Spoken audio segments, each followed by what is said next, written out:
ළමා කතන්දර.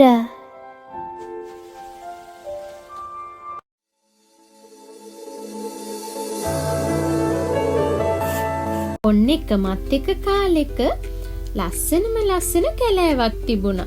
මේ කැලෑවේ සතුන් හරිම සතුටින් තමයි ජීවත් වුනේ. ඒත් ටික කාලයක් යනකොට මේ කැලෑවට හරිම නරක කාලයක් උදා වුණා. මේ කැලෑවට ඉර හරිම තදින් පායන්න ගත්තා. වැස්ස නැති හින්දා ගස්වැල් ඔක්කොම මැලවිලා බිම පවා ඉරිතලලා ගියා. ඉතින් මේ කැලෑවේ සතුන් බොන්න වතුර පවා හොයාගත්තේ හරිම අමාරුවෙන්. ඉතින් මේ කැලෑවේ හිටපු කැලේ රජ්ජුරුව, ඒ කියන්නේ සිංහ රජාටත් වතුර නැතුව ගොඩක් පිපාසයෙන් තමයි හිටියේ. ඉතින් මේ සිංහ රජත් පිපාසයට වතුර හොයාගෙන කැලේ පුරාම ඇවිදින්න වුණා. මේ කැලේ හිටපු තවත් වලස්හාමි කෙනෙකුත් වතුර සොයාගෙන සිංහ රජා ඉන්න පැත්තට ඇවිදගෙන ආවා. සිංහ රජා මෙහෙම ඇවිදගෙන යනකොට පඳුරු අස්සෙන් දිය පහරක සද්දයක් ඇහුණා. බලනකොට ගල් අතරින් ගලාගෙන යන සීතල නිල් පාට දිය දහරක්. සිංහ රජාට හරීම සතුටුයි.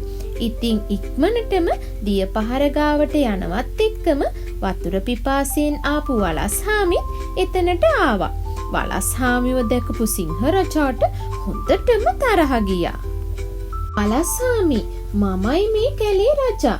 මුලින්ම වතුර බොන්නේ මමයි කියලා සිංහ රජා ගෙරෙව්වා. ඒත් වලස්හාමිත් සිංහ රජාට පොඩ්ඩක්වත් බය වුණේ නෑ. වලස්හාමිට ඕනේ උනේ සිංහ රජාට කලින් වතුර බොන්න. ඉතින් මේ දෙන්නම තරහෙන් රණ්ඩු කරන්න පටන් ගත්තා. දෙන්නම තරහින් මමයි රජා, නෑ මමයි ලොකු කිය එකිනෙකාව තල්ලු කරන්න පටන් ගත්තා.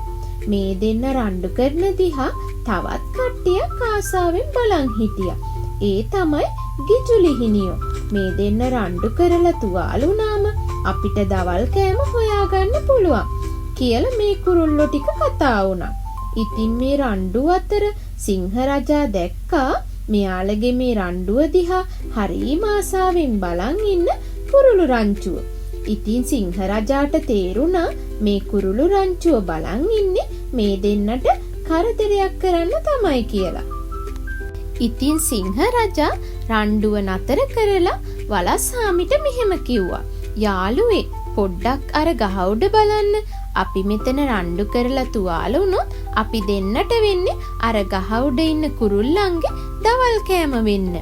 ඉතින් වලස්හාමිටත් තේරුණා සිංහ රජා කිව්ව දේ. ඉතින් මේ දෙන්නම රණ්ඩුව නතර කළා. දෙන්නම යාළු වෙලා හරීම සමගියෙන් වතුර බොන්න පටන් ගත්තා. මෙච්චර වෙලා මේ දෙන්නගේ රණ්ඩුව දිහා ආසාවෙන් බලන් හිටපු කුරුළු රංචුවත් වැඩ වැරදුන නිසා පියාඹලා යන්න ගියා. ඉතින් පුංචි දුවේ පුතේ, අපි එකිනෙකා රණ්ඩු වෙනකොට ඒකෙන් වාසි ගන්න ගොඩක් අය බලන් ඉන්නවා. ඒ නිසා අපි සමගියෙන් වැඩ කරන එකෙන් අපිට ඕනම කරදරයකින් බේරෙන්න පුළුවන් කියලා මේ කතාවෙන් අපිට කියලා දෙනවා. ඉතින් මේ වගේම තවත් ලස්සන අලුත් කතාවකින් අපි ආයෙමත් හමු වෙමු.